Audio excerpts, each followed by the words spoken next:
Hello everybody, this is Emma. Welcome back to my studio today. It's a really gorgeous sunny day out there, but it's a bit blustery, so I thought, well, I'll take refuge in here this morning. And I've got things to show you. Those of you who watched my last couple of videos, I did some recycling of scraps, bags and bags of scraps that I have lying around the place, but this was actually threads and scraps that I keep in a jar. And what I created was a piece of beautiful embellished and stitched fabrics, all stitched and sort of embellished with my needle felter and then stitched down, and I decided that I would line it. So I basically put them right sides together with this lovely blue lining, and I stitched around that, and I put a little piece of felt in the middle. I put a little loop of gold elasticy stuff and a funky button that I found. And I just think that if I show you it perhaps like that, you might see it better. Isn't that nice? Made out of scraps, made out of recycled bits and bobs. And I'll try and give you a close-up of it as well later on. So not only did I make a little needle case out of my scrappy bits, but I also produced, off the end of it, because I had to straighten it up, I produced a cute little brooch. Sorry, is that the word? Brooch. I don't know if I said that right there. So again, I lined the back, I stiffened it and lined the back with a piece of felt, a bit like the felt in the middle of the little needle case, and it's got all these gorgeous colours going on it, and it's just, I really like it. So a simple little brooch back. So out of my little jar of, if I just show you, this was the size of the jar. I had all sorts of threads and things in here and scraps, and it's just amazing what you can make out of nothing. Okay, so I promised you a close-up of the little needle case that I made. I think you can see here all the lovely colours have blended together thanks to the embellishing machine, using up all my scraps and then lots of stitching on it. It makes a really lovely surface. I found a cheeky little button which I just thought set it off quite nicely. And if I'm just able to do this, I can just try and undo it for you to show you the inside. So inside here, I lined it with this gorgeous blue kind of lining fabric. I think it was a blouse or something that I chopped up. And I put them right sides together. I put this and that right sides together and stitched round and then turned it inside out. And I put a little piece of lovely pink felt in because I thought that just really set it off nicely. And over here is the lovely brooch that I made as well.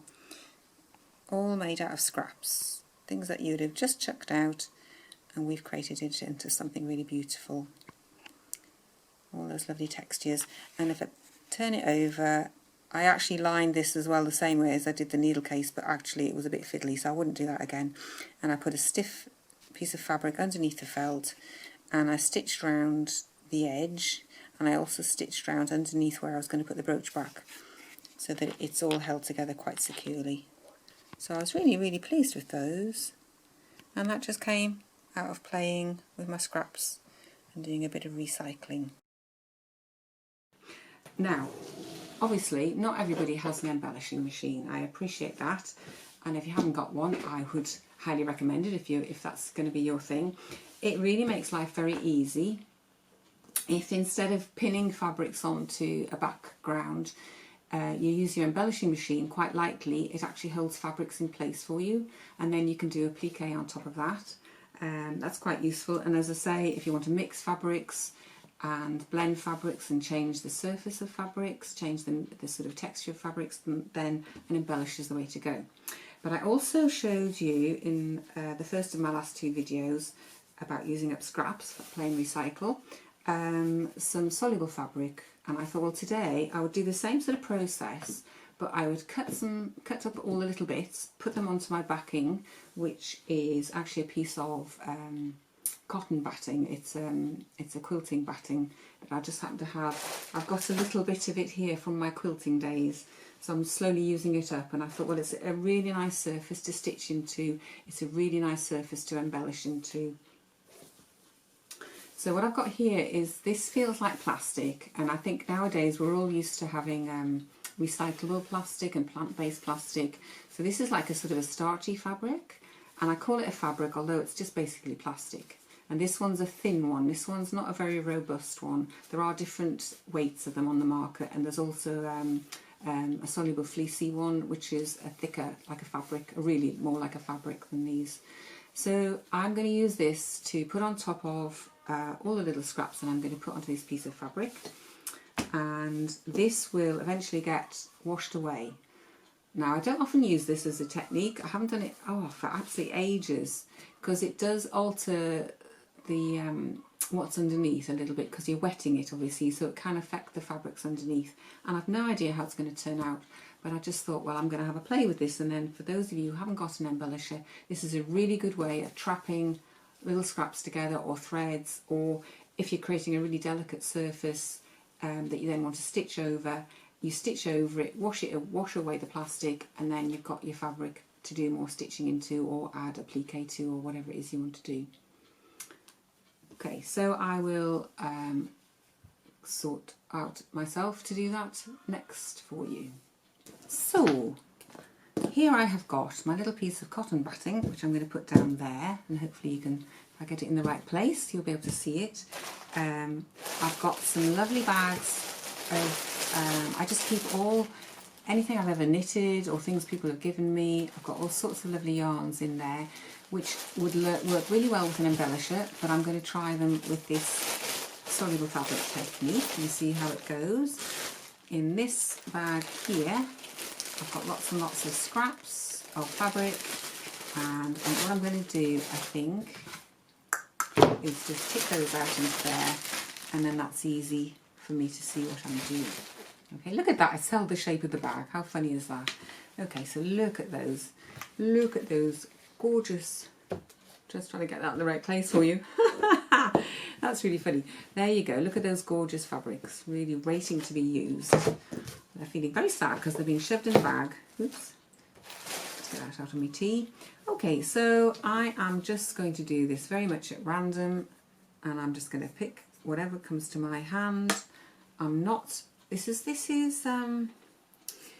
another of my sort of playtime things, really, because I do think that when you start playing with your fabrics like this, you start to formulate ideas for things you could do going forward.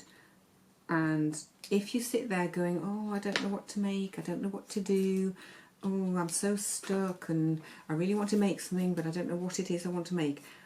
I used to get really inspired watching my daughter do things, because she would just start doing things, and then what she did used to kind of inspire me. I'd think, oh, that's interesting what she's just done there.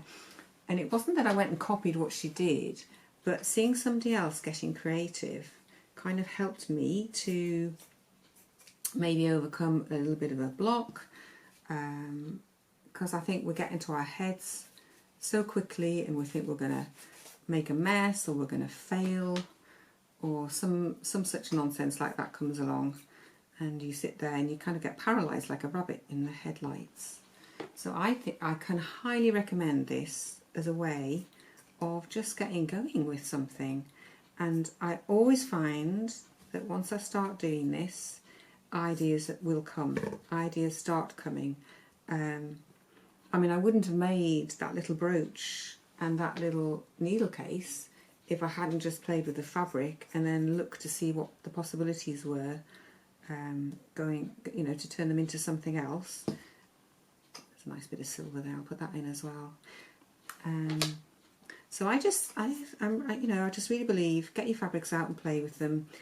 It's a really good stress buster because you're using your hands. I think this is like a, I don't know, it's almost meditative. I'm not really thinking about anything except what lovely fabric I'm going to pick out of the box next. Ooh, it's a nice piece of velvet there. I might pop that on as well. You know, it's like just play, like children do. I used to have lovely tea parties when my daughter was small, and all her friends would come round for birthdays and what have you. And we always did cutting and sticking at the kitchen table. So the kitchen table used to get absolutely covered in stuff, you know, glitter and glue, and the floor would be covered in glitter. and they all made different things. I put out the same sort of ingredients for them all, and they would all do something different with them out of their own heads. And I think this is the thing, I could be doing this with this fabric and somebody else might come along and do something completely different with it, because we've all got something different going on inside of us, we've all got something different in our heads and in our hearts, I suppose. What pleases my eye might not be what pleases your eye, and you might think, oh, what a pickle she's creating here. And I have to say I'm taking a bit of a risk, because as I say, I haven't really done it like this for a long time. But I think any creativity is good, especially with the way things are in the world at the moment. I feel as though this is really good therapy. Look at this lovely bit of silvery stuff. This is a bit of organza. And this is nice. Look at this. This is like, I think it's been a headscarf. And it's got a really nice shine to it. I do a lot of seascape type things, so I have a lot of seascapey kind of fabrics, and hence I've got this big bag of blue stuff. So this is a nice piece of lace which I'm going to put on top of here. That needs something underneath it so you can see it. I have to say, I have to kind of almost restrain myself from going over to the embellisher and just whizzing this underneath there. That's almost like a kind of a cop-out really, because the embellisher kind of does all the work for me. So this is going to be a bit more like me doing it, because I'll have to make some decisions and do some stitching that's going to try and make this into a coherent whole. So basically what I'm going to do next, I'm going to finish filling in around there, but I'm going to cut this piece of plasticky stuff to the right size. This is actually a scrap from my leftover bag as well, and I'm going to put that over there, and I will pin that on with my pins. It's really weird stuff, I have to tell you, it's really weird stuff. And pop that on there like that, and then I'll take that over to my sewing machine and we'll see what happens from there.